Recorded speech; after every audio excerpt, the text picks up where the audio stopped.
about getting them out of the bassinet, out of your room, and getting them into their crib, and also being able to put themselves to sleep. The earlier the better, so that you can enjoy yourself, such as me. It's 8:41. My daughter's been asleep for almost, I can literally look on her app right now, the Danny app, 1 hour and 53 minutes. So I'm just enjoying my night. Her dad's working.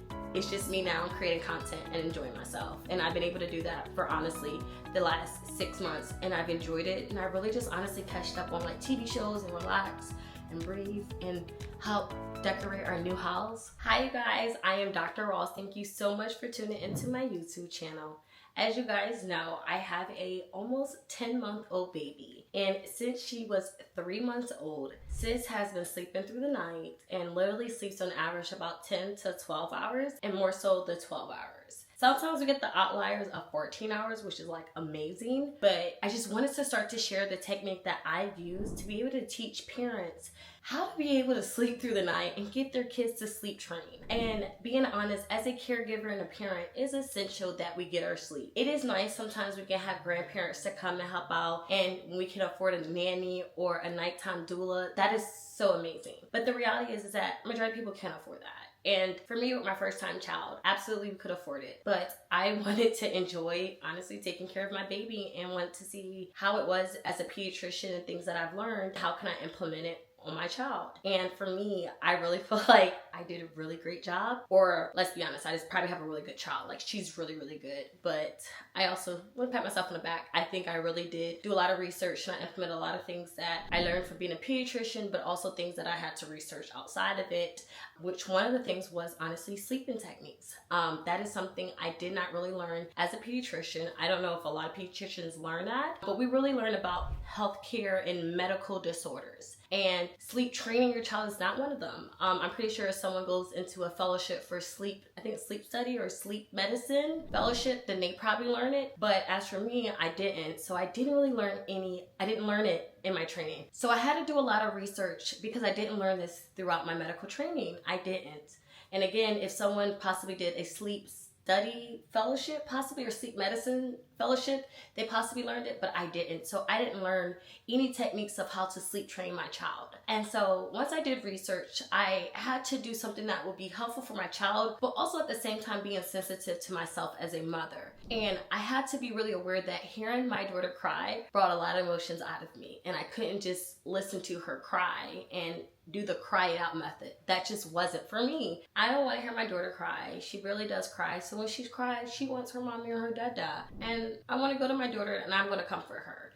And so what I found and the best technique for us was the Ferber method, but I tweaked it a little bit. So ultimately, I recommend parents do their own research. Definitely find the sleep study technique that's best for them and their child. But here is what we did. So first, let me explain what the Ferber method is. It is a way of which he basically created a way of how often you check on your child and for how long do you stay in the room and length of reassurance for your child. And typically, every day, your time period and length clearly extends, and each interval time period, meaning between your first and second and third and fourth visit of your child, those increase. So on day one, you put your child to the crib, basically half sleep to allow them to be able to put themselves to sleep. And you then wait 3 minutes before you go back into the room if they're crying. And then you only stay in the room for about 2 or 3 minutes. Put them back in the crib. And then between the second, the interval of the second time you go into the room, you wait about this time now 5 minutes instead of 3 minutes.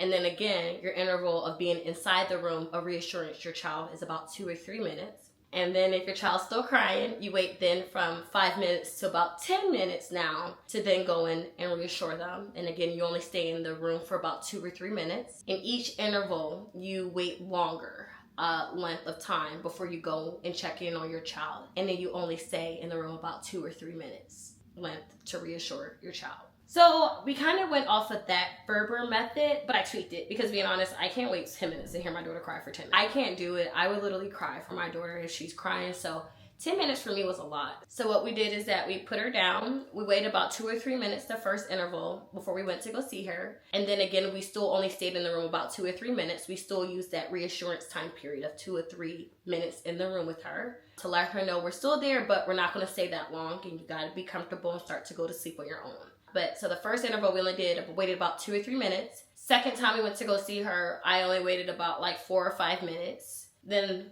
5 to 7 minutes.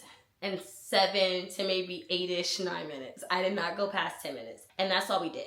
And with the Ferber method, every day your interval is supposed to increase. So the first time is 5 minutes. The second day, then the second time you go, you wait about like 7 to 10 minutes. I never did that. I stay consistently the same every day. Because again, I wasn't going past 10 minutes of not reassuring my child.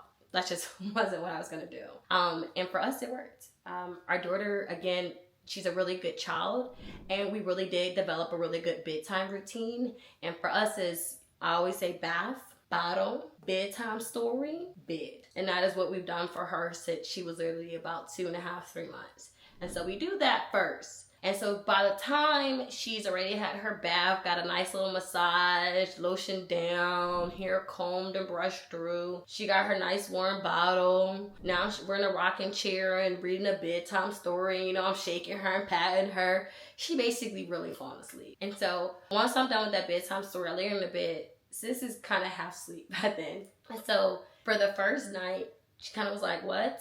You're not gonna let me be all the way asleep? And I was like, no. But I will tell you guys, definitely by I would say the end of the first week, she didn't no longer really even want us to pat her. We read her like a bedtime stories and she was like, okay, you could just put me in the bed, and she would just flip over and be like, all right, let me go to sleep. So she just started to go sleep on her own. And that's really been a great thing for us. So since she's been 3 months and now she's almost 10 months, we've really been able to just really do bath time, bottle, if she sometimes want a bottle, because sometimes she doesn't after daycare. We do a bedtime story and we put her in the crib and she'll lay herself to sleep, wrap her little covers, passy in her mouth, and she's out for the night. And we love it. So hopefully my technique helps anybody who really can't do the true cry it out method, or who needs to modify the Ferber method, because you can't wait 10 to 15 minutes and allow your child to cry that long before going in and reassure them. I hope it helps. It definitely helped my daughter. She's literally across the hall of my she room / little studio area, and she sleeps perfectly.